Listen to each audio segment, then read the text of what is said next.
listrik, apalagi bocoran gas. Ya memang itu yang disalahkan, ya kan? Karena apa? Listrik sama gas itu nggak pernah protes kalau disalahkan. Ya kan benar ya. Jadi yang benar sebenarnya bukan kebakaran itu bukan karena listrik, bukan karena gas. Tapi kita yang tidak bijak dalam memanfaatkan energi. Itu ya? Ya, bisa dilihat kalau kita pakai stop kontak di warung kopi terutama. Ngecas itu nggak cukup satu layar gitu ya Pak. Ada apa itu namanya? Ada stop kontak isi 4, atasnya ditumpukin sama tiplak. Ya, nggak cukup lagi atasnya lagi ada tiplaknya sampai tumpuk susun berapa gitu ya. Padahal kita tahu kabel itu ada maksimal, kalau di teknis namanya maksimal load ya gitu ya.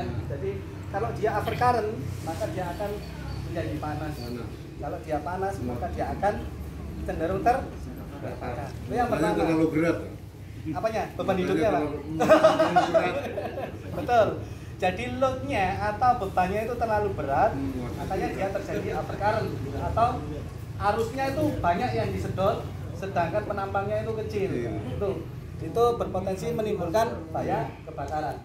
Nah yang kedua katanya karena gas ya, gas. Benar nggak gas ini bisa menyebabkan kebakaran kira-kira? Enggak. Yang menyebabkan kebakaran ini kita tidak bijak dalam mempergunakan gas ya. Ya, kita tahu dalamnya ini gas ini ada apanya? Di dalam tabung gas ini ada apanya? Ada silnya, kan gitu ya. Sil ini sekali pakai, nggak bisa nancep, pasang, ini nggak bisa. Sekali pakai ganti, gitu ya. Karena apa? Karena dikhawatirkan dia menimbulkan apa itu namanya cacat ya di sini ya. Ini kan ada noknya ya. Noknya ini begitu nyentuh karetnya bisa membuat cacat di apa itu namanya noknya ini bisa membuat cacat di karetnya sehingga sekecil apapun kebocoran itu bisa menimbulkan dampak kebakaran. Gitu teman-teman. Jadi seperti itu. Yang kedua, kalau masak koyo yo dituwekan terus kemudian ditindiki watu, tindiki apa gitu. Apakah boleh seperti itu kira-kira? Nggak usah, nggak perlu. Kalau masak itu cukup diginikan aja, diputer, udah selesai. Ya, ini mau goyang-goyang seperti ini nggak ada masalah. Seperti itu. Ya, bisa dipahami kira-kira? Nah, sebagian besar banyak teman-teman ini takut kalau ini ya, apa itu namanya menghadapi kebakaran yang langsung berhubungan dengan gas ya. Ini kalau tak nyalakan gimana nih? Ada yang lari atau ada kira-kira? Saya berani.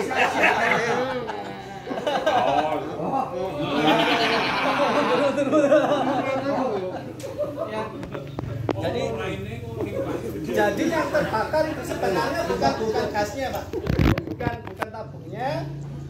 bukan tabungnya, tapi gasnya. Dan gasnya ini sifatnya kalau di dalam dia itu pressurized ya. Pressurized itu apa? Ada tekanan.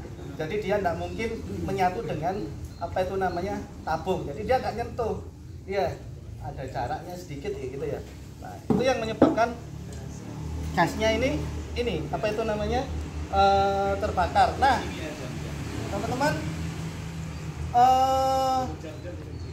gas ini bisa meledak kapan kira-kira? Ada teori namanya explosion theory ya. Jadi gas ini ya bisa meledak kalau dia ini ada di dalam suatu ruangan yang ambient situation-nya atau situasi sekelilingnya itu ya memenuhi namanya explosion level atau syarat yang tepat sesuatu ruangan itu bisa meledak. Apa syaratnya? 1 ya, 3 diantaranya itu adalah berbentuk api. Apa itu namanya? Membentuk api apa kira-kira? Oksigen. Oksigen atau udara? Oksigen. Kenapa kok oksigen?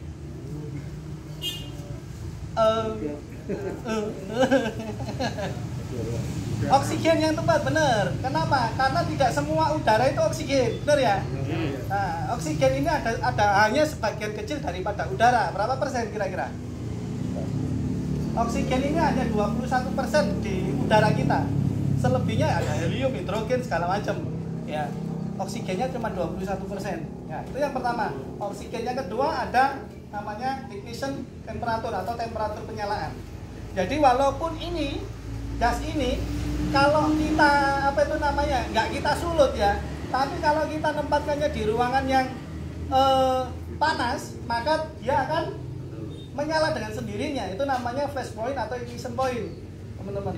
Jadi nggak boleh naruh gas ini di ambient temperatur yang lebih panas daripada temperatur yang diizinkan. Nah, di sini gas ini tidak boleh lebih dari 50 derajat. Artinya kalau lebih dari 50 derajat maka potensi untuk meledak besar, ya kan? Yang ketiga, apa lagi? Ada bahan bakar, ada oksigen, ada panas, ada oksigen, ada panas, terus kemudian yang ketiga bahan bakar itu sendiri, gasnya ini sendiri. Ya. Itu 3 syarat pembentuk api. Lah kalau membentuk ledakan itu tambah satu lagi syaratnya. Apa? Ada yang tahu? Namanya confined space ya. Close enclosure atau ruangan tertutup. Jadi kalau ada kebocoran di ruangan tertutup, kemudian ruangan komposisinya itu tepat antara oksigen, bahan bakar, dan udara, maka dia berpotensi untuk meledak. Tapi selama oksigen ini lebih besar daripada bahan bakar, maka tidak akan terjadi ledakan. Karena apa? Konsentrasinya itu namanya AEL, above explosion level. Nah, itu seperti itu. Jadi explosion level itu sebenarnya di tengah-tengah. Kalau bahan bakarnya kurang atau oksigennya kurang, berarti dia under explosion level, nggak meledak dia. Ya. Kalau di atas above explosion level nggak meledak. Yang pas itu adalah di tengah-tengah, seperti itu teman-teman. Ya, apa syaratnya tadi? Kira-kira pertama untuk terjadi ledakan? Oksigen. Pertama oksigen, yang kedua bahan bakar. Ayo yang lain yang agak keras, soalnya kan sudah sarapan semua ini. Yang ketiga apa?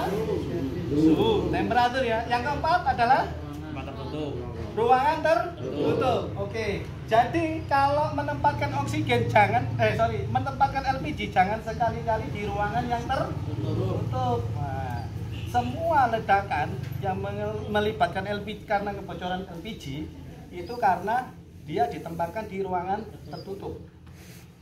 Nah, sopo saiki pawone sing ning jero ruangan ditokno. Supaya apa? Kalau terjadi kebocoran aman kita. Karena apa? Konsentrasi oksigen lebih besar daripada konsentrasi gas. Oke, teman-teman? Ya. Sekarang kita praktek. Kita nyalakan nih. Kira-kira gimana reaksinya? Kok mati? Nah, kalau gini gimana cara memadamkannya? Mau kita bawa keluar? Bahaya kan? Iya kan? Nah, gimana cara memadamkannya kira-kira teman-teman? Isi kok panas. Ambil belakang ada 2 cara. Pertama tutup aja sini. Udah, selesai. Itu ya. Nah, tapi kita harus berani. Ya, jangan sampai tidak berani. Kalau kita nggak berani ya sama saja, kan gitu ya. Udah apa itu namanya? Sudah ini gopoh duluan gitu ya. Sebenarnya 80% orang bilang kebakaran itu karena panik, benar nggak? Ya.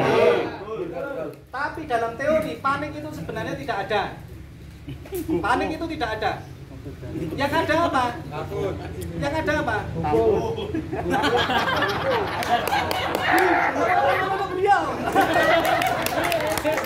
Bukan teman-teman. Dalam teori panik on emergency situation itu tidak ada sebenarnya. Yang ada itu ketidaktahuan karena tidak tahu informasi bagaimana cara menanggulangi. Itu yang ada. Karena apa ya? Kita panik karena kita nggak tahu gimana cara menanggulanginya. Coba kalau kita tahu, kita nggak akan panik. Gitu. Ya, jadi panik itu tidak ada ya. Panik itu tidak ada dan tidak pernah ada. Itu menurut teori emergency. Yang ada itu ketidaktahuan kita dalam menanggulangi suatu kondisi. Nah, kayak tadi sebenarnya disampaikan oleh Pak Dokter tadi misalnya ya, ada orang kejet-kejet gitu ya. Ini apa no bingung nggak ide, ya toh? Akhirnya orang sing dikai ini mobil dikai segala macam, padahal itu kan nggak boleh, ya kan? Sama, semua kondisi emergency itu sifatnya seperti itu teman-teman. Jadi kalau kita tidak tahu maka kita akan panik. Nah seperti itu ya. Kalau kita memahami maka kita akan bisa mengatasi. Yang penting satu, tidak ada orang hebat di dalam suatu kondisi emergensi. Yang perlu dipahami, meskipun dia dokter levelnya bintang 5 udah nggak nyundul ya, kita terakhirnya sebelum almarhum ya. Tahunnya sebut, tapi kalau dia itu tetap apa itu namanya dia menghadap apa nggak tahu informasi, dia akan tetap panik. Yang ada itu apa? Yang ada itu orang yang terus berlatih. Karena apa? Bisa itu karena kebiasaan. Benar ya? Orang terlatih, latih dan berlatih itu lebih baik daripada orang yang pandai. Intinya bisa memahami benar-benar apa itu namanya apa yang harus dilakukan. Jadi begini teman-teman, saya pemadam kebakaran basicnya. Saya 9 tahun di Dinas Pemadam Kebakaran Kota Surabaya. 1 tahun di kebakaran di Surabaya itu rata-rata 500 kasus. Ya, kalau di total 9 tahun 4.500 kasus, seperempatnya saya ikut. 1.000 kasus kebakaran selama 9 tahun saya ikut. Tapi tetap aja ketok kobongan ya wedi sama aja. Nah, apa ya? Sponsor. Nah, artinya apa? Artinya tidak ada orang yang hebat poinnya. Yang ada orang yang terus berlatih. Ya, jangan merasa hebat karena bisa melakukan sesuatu. Nggak ada di emergensi itu. Ya, kalau sudah apa itu namanya merasa hebat, benar-benar terjadi sesuatu, blank semua, hilang, kepalanya kayak ditaruh gitu. Iya benar. Itu kalau orang-orang yang merasa hebat. Tapi yang ada itu orang yang berlatih dan terus berlatih. Karena bisa itu karena kebiasaan. Oke, saya sudah mencontohkan tadi. Itu yang pertama. Kemudian yang kedua, benar ya, dicabut ya.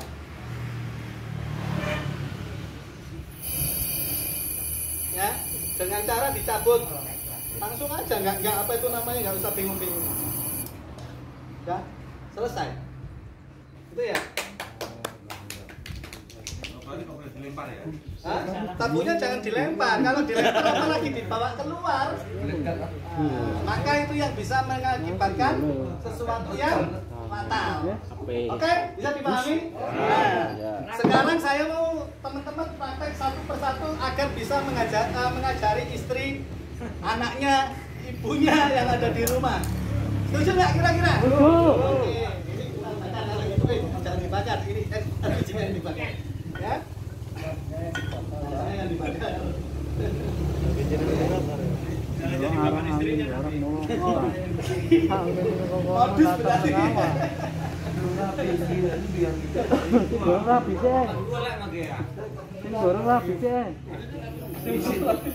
Yo. Oke, silakan. Siapa yang mau maju? Silakan, tenang ya, tenang. Ditekan aja, ditekan aja Pak. Nah, panas nggak Pak kira-kira? Enggak ya. Nah, kalau sudah seperti ini, langsung ditutup seperti ini, baru dikeluarkan.